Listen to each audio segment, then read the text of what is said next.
और मैं इसको एक चार्ट के माध्यम से आपको बताता हूँ।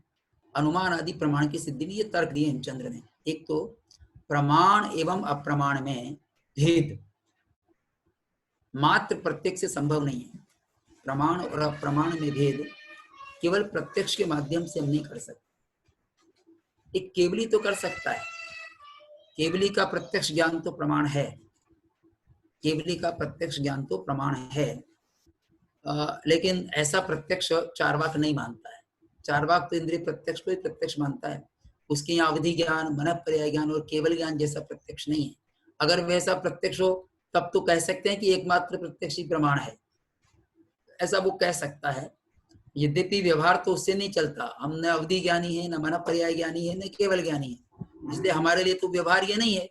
पर जो जिनको ये प्राप्त है उनके वो तो उससे व्यवहार कर लेते हैं, और हम तो मति ज्ञान और श्रुति ज्ञान इन दो ज्ञानों से व्यवहार करते हैं। तो हमारे लिए तो प्रत्यक्ष से भिन्न जो इंद्रिय प्रत्यक्ष है उससे भिन्न प्रमाण मानने की आवश्यकता है। तो ये कह रहे हैं कि ये प्रमाण है या अप्रमाण है, ऐसा आप तर्क देकर के सिद्ध करोगे, और तर्क देने में आपको अनुमान का प्रयोग करना पड़ेगा। मात्र प्रत्यक्ष से कैसे समझाओगे दूसरों को कि ये तो प्रमाणभूत है और ये अप्रमाण है। एक तो तर्क दिए है। इसी को हम दूसरे तरह से और कह सकते हैं कि वो अनुमान आदि का खंडन करते हैं चार्वाक। तो अनुमान का खंडन केवल प्रत्यक्ष से संभव नहीं हो सकता, तर्क देना पड़ेगा। या शब्द आदि का खंडन करेंगे, शब्द प्रमाण आदि का, तो भी तर्क देना पड़ेगा, और तर्क देंगे तो हेतु का उल्लेख करेंगे, हेतु का उल्लेख करेंगे तो अनुमान प्रमाण को मानना पड़ेगा। तो अनुमान प्रमाण आ ही जाता है। अगर नहीं तर्क देते हैं तो खंडन नहीं कर सकेंगे। तो इसलिए उनका कहना बेकार है। प्रमाण और अप्रमाण की व्यवस्था की दृष्टि से उनको अनुमान मानना ही पड़ेगा। दूसरा कहा पर बुद्धि, अभी दिया था ना, अन्य धी, दूसरे की बुद्धि में क्या चल रहा है। पर बुद्धि एवं पर चेतो वृत्ति का ज्ञान अनुमान के बिना नहीं हो सकता, क्योंकि हम उसके चेहरे को देख करके और जान सकते हैं कि वो किसी उलझन में है या बहुत खुश है, या वो किस तरह की विचारधारा वाला व्यक्ति है। कई बार हमको उसकी चेहरा देख करके पता लग जाता है। तो चेहरे से भी अनुमान कर लेते हैं, उसकी एक्टिविटी से अनुमान कर सकते हैं। कोई बच्चा बहुत उद्दंडी है, बाहर बहुत, तो उसको कहते हैं चंचल वृत्ति का बच्चा है, तो ऐसा जाना जा सकता है। बाहर से हम अनुमान कर सकते हैं। तो पर बुद्धि का, या मान लीजिए किसी ने कुछ कहा, तर्क दे करके कहा, अब तर्क दे करके कह रहा है तो उसका खंडन भी वो कैसे करेगा, और उसकी बुद्धि में क्या चल रहा है, उसने उसके मस्तिष्क में क्या चल रहा है उसके तर्क के द्वारा, उसका भी तो ज्ञान अनुमान से ही करेगा। अनुमान से ज्ञान करके फिर उसका उत्तर देगा। इसलिए आवश्यकता है।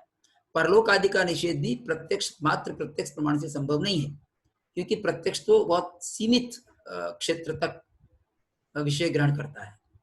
जो हमारी इंद्रिय गोचर होता है, या पांच इंद्रियों से जो प्रत्यक्ष होता है, चाहे वो शब्द हो, चाहे वो रूप हो, चाहे गंध हो, चाहे रस हो, चाहे स्पर्श हो, ये पांच प्रकार के जो विषय हैं, उन पांच प्रकार के विषयों का ज्ञान हम इंद्रियों से करते हैं।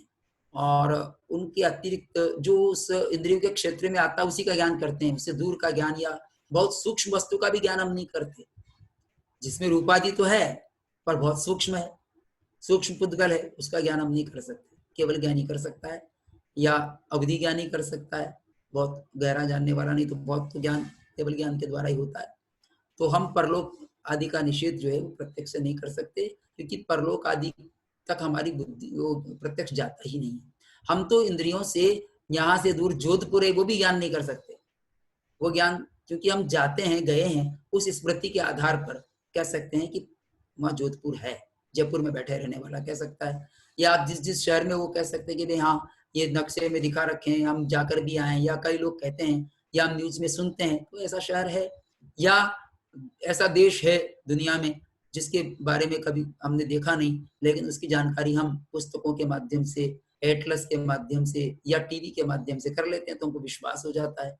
तो वहां हम शब्द प्रमाण स्वीकार करते हैं।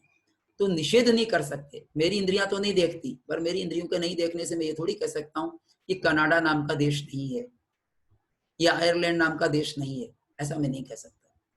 तो निषेध करने के लिए तो बहुत बड़ा ज्ञान चाहिए, तब जाकर निषेध किया जा सकता है। ये तीन बातों का ही विस्तार उन्होंने अपने टेक्स्ट में किया है। अब उस टेक्स्ट पर वापस चलते हैं। देखिए ये पहला दिया है, मैं वापस ही आपको करा रहा हूं। ये प्रमाणा प्रमाण विभागस्य प्रमाण और अप्रमाण का के विभाग का की सिद्धे है, ये सिद्धे के साथ प्रमाण और प्रमाण का विभाजन कैसे करेंगे, ये प्रमाण है या प्रमाण है कैसे बताएंगे, बिना अनुमान के। पर बुद्धे, दूसरे की बुद्धि में क्या चल रहा है ये भी बिना अनुमान के कैसे जानेंगे। और अतीन्द्रियार्थ निषेधस्य च, जो अतीन्द्रिय पदार्थ हैं यानी जो इंद्रिय गोचर नहीं है, उनके निषेध की भी सिद्धि बिना अनुमान के नहीं होती। सिद्धि न अनुमान आदि प्रमाण बिना, अनुमान आदि प्रमाणों के बिना नहीं होती। चारवाक जो वो केवल प्रत्यक्ष को मानता है, और उसने कह दिया चारवाक ने कि जो संवादी ज्ञान है और अव्यभिचारी है, जिसमें दोष नहीं आता, वो तो प्रमाणभूत है, और जो विसंवादी है वो व्यभिचारी है, वो अप्रमाण है। तो अव्यभिचारी व्यभिचारी कैसे बताओगे उसके, न कालांतरे तादृशितराणाम ज्ञान व्यक्ति नाम अवश्यम प्रमाणितरता। तो प्रमाण और प्रमाण से भिन्नता की व्यवस्था वो कैसे करेगा बिना अनुमान के।